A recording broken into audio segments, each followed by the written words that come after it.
Hello everyone. So today we will be discussing the different types of body movements under the muscular system.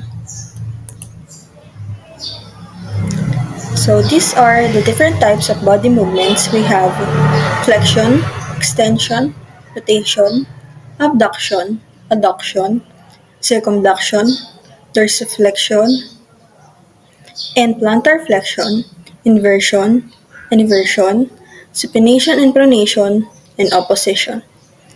And we will be discussing each of them. Flexion and extension. Flexion. Flexion occurs when a joint bends, bringing two body parts closer together, which decreases the angle between them. Flexion involves the action of muscle contracting and shortening to bend the joint, such as bending your arm at your elbow or the knee. Extension.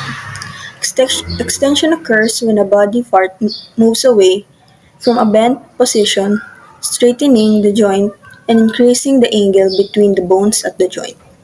It involves the action of muscles that lengthen and straighten the joints, typically using muscles located opposite to the ones responsible for flexion.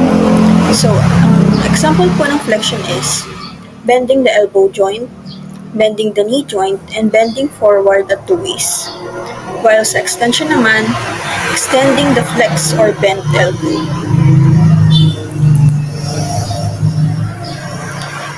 Rotation. Rotation involves turning or spinning a body part around its own axis. This motion typically occurs in a transverse plane, meaning it happens horizontally and it involves moving around a central axis. Rotation. Ang example po natin for rotation is swinging of arms, moving hips in circular motion, and turning head from left to right or in circular motion. Next. Abduction, adduction, and circumduction. Abduction. Abduction occurs when the body parts move outward away from the central axis or midline of the body.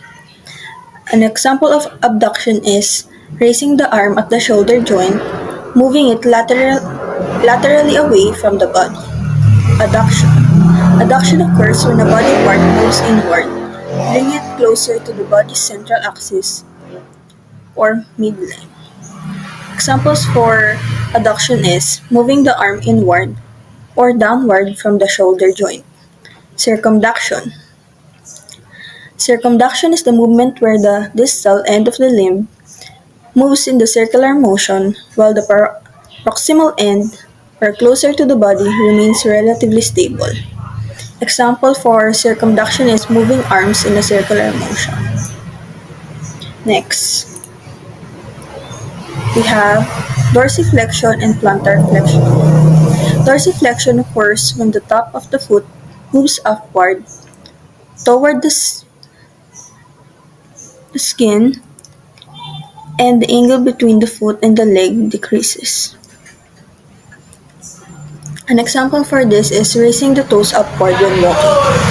And plantar flexion occurs when the toes point downward and the foot extends away from the shin. Essentially, it's like pushing down on the gas pedal of a car. So, our example for that is what we've said, the pressing foot down on the pedals in car when driving. Next is inversion and eversion. Inversion is when the foot rotates so that the sole faces inward toward the midline of the body. Eversion. Eversion is the movement of the foot where the sole turns outward away from the midline of the body. So, in eversion, it is the turning of foot inward towards the midline of the body. Sa eversion naman po, moving a foot away from the midline of the body. Next. Supination and pronation. Supination. The forearm occurs when the palm of the hand turns upward or forward. The radius and ulna Rotate so that the palm faces forward or upward. So in supination, palms facing forward or anteriorly.